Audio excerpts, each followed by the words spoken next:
3 times a day. 3 times a day? Mm-hmm. What strength is it? Today, Kamsi Ibe is returning, for the first time since October 20th, to the place where Nigeria's military opened fire on her and hundreds of other protesters. It sounds like you went through a lot of emotional and mental trauma. Yes. A lot. So the stress was bad enough for you to have to get prescription medication? Yes. It can cause anybody to shiver. It's not something we joke about or something we play or toy with. This is lives. I can't close my eyes, I can't sleep. And I remember how a lot were shaking and bleeding in our hands. A week ago, 2 weeks ago, this place was bubbling with vibrant souls, energetic Nigerians, so emotional, ready to push Nigeria to the next level, but a lot of lives were cut short.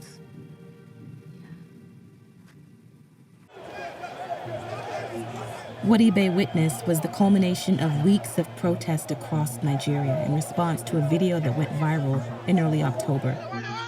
The video showed a young man on the ground, allegedly shot by a unit of the Nigerian police known as the Special Anti-Robbery Squad, or SARS. For over a decade, Nigerians and human rights organizations have accused SARS of extortion, torture, rape, and murder. The latest video led protesters to call for the squad to be dismantled and for sweeping police reform. At least 56 people were killed in 2 weeks of protest. The government denies being involved with any of the killings, but has condemned the killing of at least 22 police officers. I believe and I pray that one day their names will be published on that billboard because they are our heroes.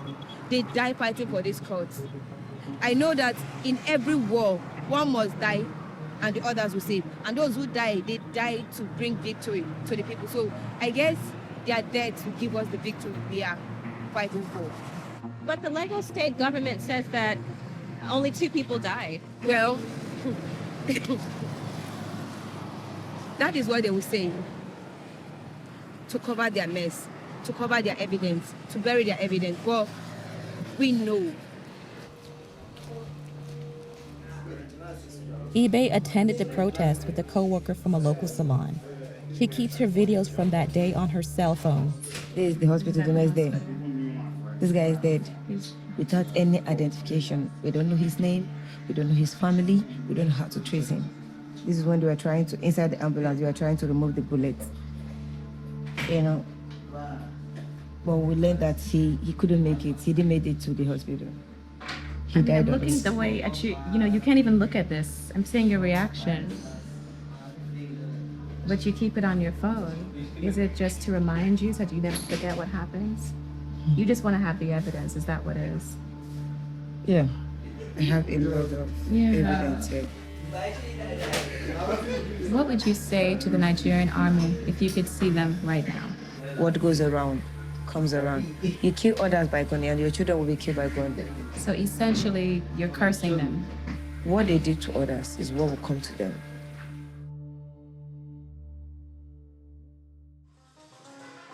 For people like Sheon Kuti, getting rid of SARS would only scratch the surface. He is an artist who's been outspoken in his criticisms of the government.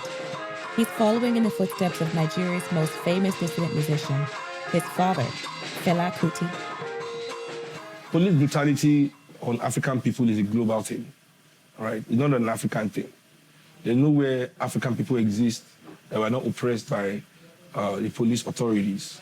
With the NSARS protest, you have been releasing a lot of statements expressing your concerns. There was one, for example, where you said that their demands don't go far enough, that they're too weak.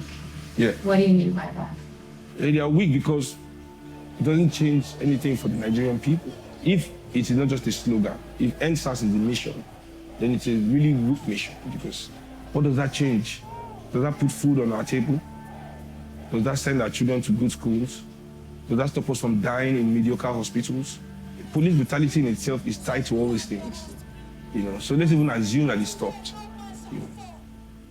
Is it progress that police doesn't kill us anymore, but hunger is still killing us?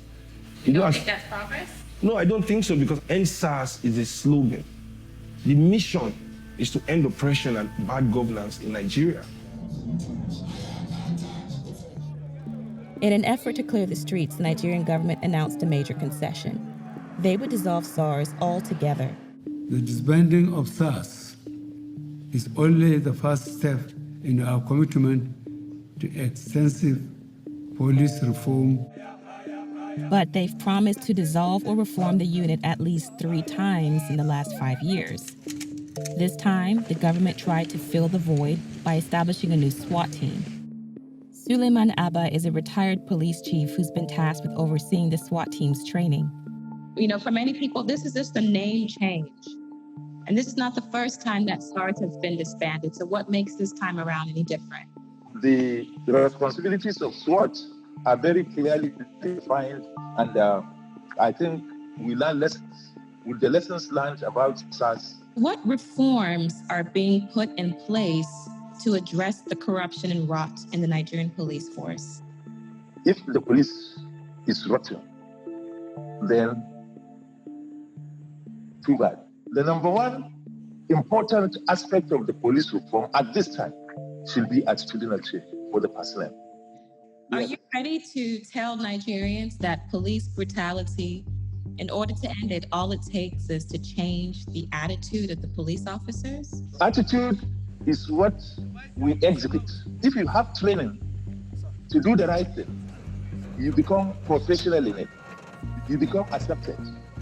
It's going to be very difficult for Nigerians to be able to move forward and to be satisfied with police reform if there is no justice. But I must say that justice should also be given to the police. Even in this particular incident, a situation where policemen are, caught like chicken in their offices and slaughtered, their blood spill on the road. They should have justice. I hear you, but will there be justice for the Nigerian civilians who were killed at the hands of police officers as well? Of course, absolutely. In fact, emphatically, I will say that a law enforcement officer that commits crime, his punishment should be more severe because the public have entrusted him with what it takes to protect them.